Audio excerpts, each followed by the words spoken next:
ବନ୍ଧୁଗଣ ଆଜି ଆମେ ରିଭ୍ୟୁ କରିବା ଲେନଦେନ କ୍ଲବ ଆପ୍ଲିକେସନ। ଲେନଦେନ କ୍ଲବରେ ମୁଁ ଆକାଉଣ୍ଟ ଖୋଲିଛି। ଆଉ ଆକାଉଣ୍ଟ ଖୋଲିବା ପାଇଁ ଆପଣଙ୍କର ପ୍ୟାନ୍ କାର୍ଡ଼ ଦରକାର, ଯେଉଁଥିରେ ଆପଣଙ୍କ ଆକାଉଣ୍ଟ ଖୋଲିପାରିବେ। ଲେନଦେନ କ୍ଲବ ଗୋଟେ peer to peer lending platform. ଆପଣ ନିଜେ ଆଉ ଜଣଙ୍କୁ ଲୋନ୍ ଦେଇପାରିବେ। କିନ୍ତୁ ଆପଣ ଭାବିବେ ମୁଁ ଏଥିରେ କାହିଁକି ପକେଇବି? ଡିଫରେଣ୍ଟ ଇନଭେଷ୍ଟମେଣ୍ଟ ମେଥଡ଼ ସବୁ ଅଛି, ଯେମିତି ମ୍ୟୁଚୁଆଲ ଫଣ୍ଡ, ଗୋଲ୍ଡ, ବହୁତ କିଛି ଗଭର୍ଣ୍ଣମେଣ୍ଟ ସିକ୍ୟୁରିଟିଜ, ଏମିତି ବହୁତ ପ୍ରକାର ଇନଭେଷ୍ଟମେଣ୍ଟ ମେଥଡ଼ ସବୁ ଅଛି। ଆପଣ ପିଏଫ୍ରେ ଇନଭେଷ୍ଟ କରିବେ, ଗଭର୍ଣ୍ଣମେଣ୍ଟ ସିକ୍ୟୁରିଟିଜରେ ଇନଭେଷ୍ଟ କରିବେ, 8% ଆଭରେଜ ଆପଣଙ୍କୁ ମିଳିପାରିବ। ଫିକ୍ସ ଡିପୋଜିଟ୍ 7-8% ଆପଣଙ୍କୁ ମିଳିପାରିବ। ଆଉ ଯଦି ଆପଣ ମ୍ୟୁଚୁଆଲ ଫଣ୍ଡରେ ପକାଉଛନ୍ତି, ଆପଣଙ୍କୁ ଆଭରେଜ ରିଟର୍ନ CAGR ଆପଣଙ୍କୁ 11-12% ଆରାମରେ ମିଳିପାରିବ।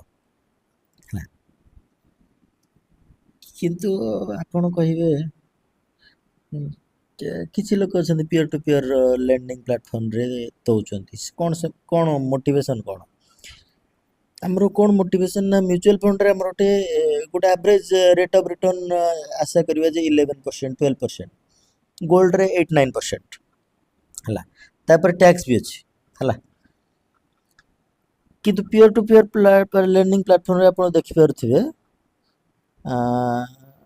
ଦେଖନ୍ତୁ ମୁଁ ଆପଣଙ୍କୁ କ୍ଲିୟର କରୁଛି।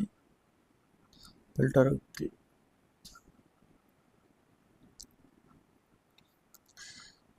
46-47% ଆପଣ ଇଣ୍ଟରେଷ୍ଟ ରେଟ୍ ଆପଣ ପାଇପାରିବେ। ହଁ, ପିଅର ଟୁ ପିଅର ଲେଣ୍ଡିଂ ପ୍ଲାଟଫର୍ମରେ ଗୋଟେ ଅସୁବିଧା ଏଇଆ ଯେ ଆପଣ ଲେଣ୍ଡର ମାନଙ୍କୁ ଜାଣିନାହାନ୍ତି।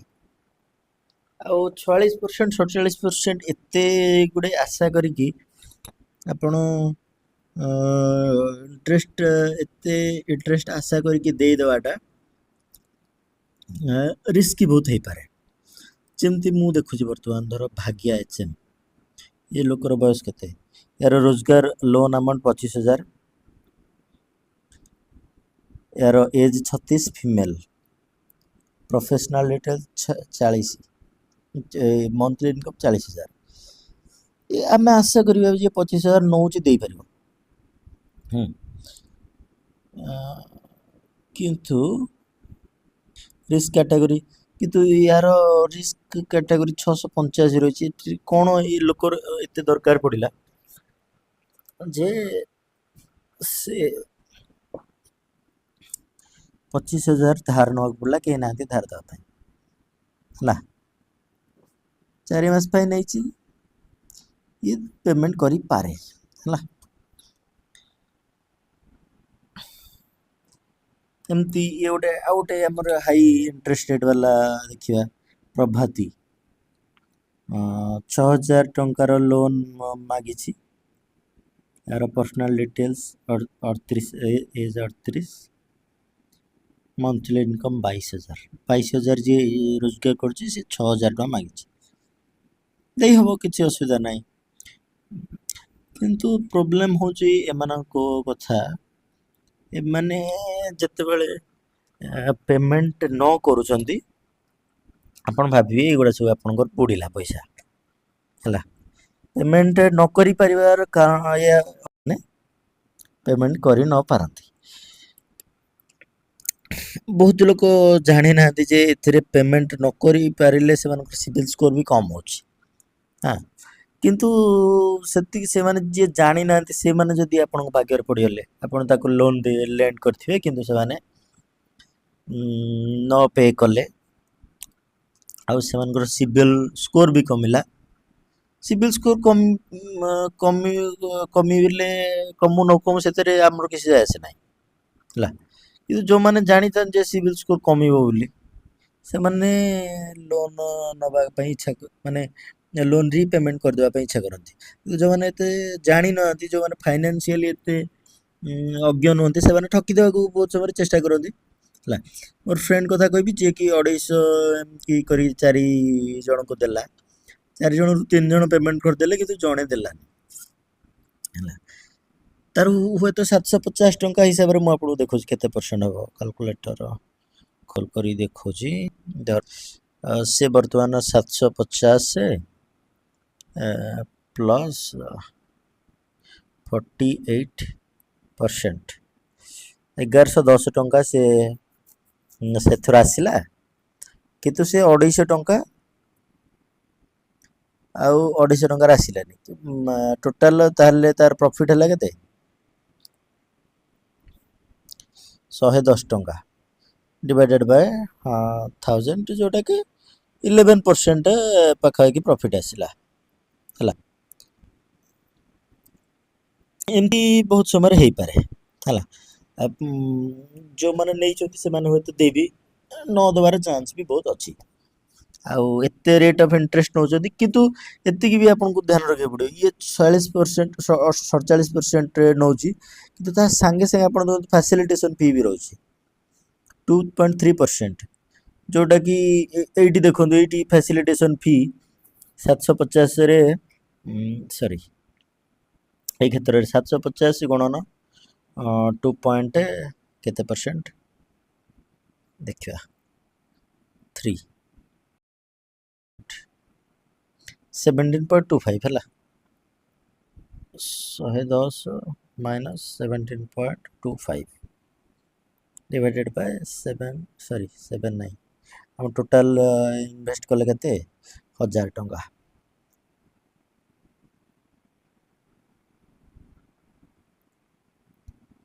आपन को इफेक्टिव रिटर्न एतिक आसी 9.275% है आ रिकवरी फी अच्छी जो से आपन को मिले सॉरी 97% रिकवरी फी ता माने आपन बोधे 2.3% टोटल आपन को मिले जदि पूरा पूरी जने डिफॉल्ट करदेला पूरा पूरी डिफॉल्ट कहीं न कर पारंती किंतु चारिटारू गोटे डिफॉल्ट हबार चांस बहुत अधिक अच्छी तो आम बर्तमान हुए तो चेष्टा करिया रिस्क को टिके लो करने है रिस्क को लो करने जो रिस्क को लो करने कौन करवा सैलरीड हो कि सेल्फ एम्प्लॉयड हो हमें देखिए इनकम टा टिके अधिक दरकार आमर यार इनकम अधिक अच्छी सी हुए तो पेमेंट करि पारिबो हाँ आओ लोन अमाउंट जे 10,000 10,000 20,000 50,000 नौ हुए तो से छोटिया छोटिया जिनस क्रेडिट कार्ड भी पेमेंट ये भाया किसी जिनस से माने लोन न उठाई पारती आउ किंबा अन्य किसी कार कौन खर्च पाई से माने लोन न पारती जोता किणवा ड्रेस किणवा ये हुए तो से लोन नहीं थे पारती आ जो माने एभलिया लोक को जो माने एते छोट अमाउंट रो लोन नौचंती सेमान ऊपर टे भरोसा करियाटा से माने फाइनेंशियली रेस्पोंसिबल बोली भाबियाटा भूल हला मेजॉरिटी हुए तो समस्त न हले भी एमती हो पारे जे मेजॉरिटी फाइनेंशियली रेस्पोंसिबल नुहंती सेतबे हमें मोर देन 50,000 रो नबा हला आ हमर रिस्क रे आहुरी कम करिया पई आम ईएमआई इक्वेटेड डेली इनस्टॉलमेंट आम करिया मंथली इनस्टॉलमेंट न कर डेली इनस्टॉलमेंट करिया हला जहाँफल आम डेली किसी ना किसी पाउथिबा हला डेली इनकम रे आपण देखंतु रिटर्न टा 18% आसीला सॉरी इंटरेस्ट रेट आपण 18% आसी जेतले 18% इंटरेस्ट रेट रे मु मन कर काकू लोन दोछि हला आम आशा करिया जे से डेली दोथिबो तथापि भी आम देखो कलेक्शन फी 8.5% हो सॉरी कलेक्शन फी आउ फैसिलिटेशन फी मिसिकी 8.5% हो जोटा कि प्रिंसिपल चार्ज हो ता माने इंटरेस्ट रेट सी यदि 18% आम क्या पाखु पाऊा ताठू 8.5% मान ना टोटाल आमको मिले के 18% क्या इंटरेस्ट आणुचे ताठू आम 8.5 कटिज जोटा कि आमर इफेक्टिव रिटर्न आमर हम 9.5 आउ तथापि भी आम कहीपरि जे ये सी ठीक भाव डेली पेमेंट कर गोटे बड़ रिस्क भी रोच आउ रिटर्न रिस्क हिसाब से बहुत कम रोच तापेक्षा ଗୋଟେ ଭଲ ମ୍ୟୁଚୁଆଲ୍ ଫଣ୍ଡ ୟାଠୁ ବେଟର୍ ରିଟର୍ନ ଦେଉଛି। ବର୍ତ୍ତମାନ କଣ୍ଡିସନରେ ଯେହେତୁ ଯେଉଁଭଳିଆ ଇକୋନୋମିର ସ୍ଥିତି ଯେଉଁଭଳିଆ ଅଛି, ହୁଏତ ମ୍ୟୁଚୁଆଲ୍ ଫଣ୍ଡ ରିଟର୍ନ ସେମିତି ଦେଇନପାରେ, କିନ୍ତୁ ଆଭରେଜ୍ ରିଟର୍ନ ମ୍ୟୁଚୁଆଲ୍ ଫଣ୍ଡର ଭଲ ରହୁଛି। ୟା ଅପେକ୍ଷା ମୁଁ କହିବି ମ୍ୟୁଚୁଆଲ୍ ଫଣ୍ଡଟା ବେଟର୍, କାହିଁକିନା mutual fund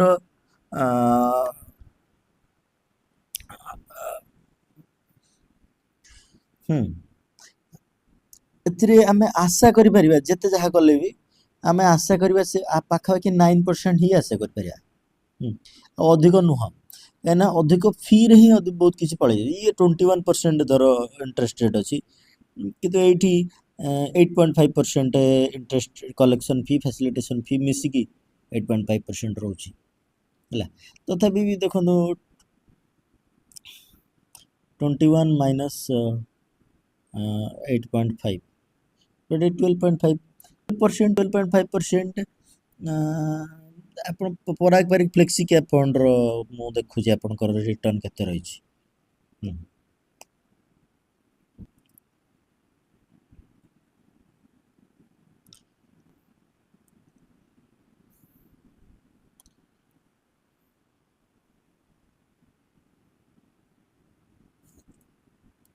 ପରାଗପାରିକ flexi cap ଫଣ୍ଡର ଆନୁଆଲାଇଜ୍ all ଯେ 2013ରୁ ଆରମ୍ଭ ହେଲାଣି, ଆନୁଆଲାଇଜ୍ ରିଟର୍ନ ଏପର୍ଯ୍ୟନ୍ତ 19.25 9.25% CAGR ରହିଛି ହେଲା। ସେଥିପାଇଁ ଦେଖନ୍ତୁ କିଛି କିଛି ଏଭରଗ୍ରୀନ୍ ଫଣ୍ଡ ଅଛି ଆପଣ ଇନଭେଷ୍ଟ କଲେ ତାଠୁ ବେଟର ରିଟର୍ନ ବି ମିଳିବ, ଆଉ ପିଅର ଟୁ ପିଅର ଲେଣ୍ଡିଙ୍ଗର ଯେଉଁ ରିସ୍କଟା ସେଇଟା ମିଟିଗେଟ୍ ହେଇପାରିବ। ଆପଣ ଏଥିରେ ହୁଏତ ଆମେ ଭାବିବା ଯେ ଆଶା କରିବା ଏଇଟା 40% 45% ଇଣ୍ଟରେଷ୍ଟ ମାନେ ରିଟର୍ନ ପାଇବା ପାଇଁ, କିନ୍ତୁ ଯେଉଁମାନଙ୍କୁ 40% 45%ରେ ମିଳୁଛି ସେମାନେ ଅଲରେଡ଼ି ବହୁତ ରିସ୍କି ଇନଭେଷ୍ଟର ହେଲା।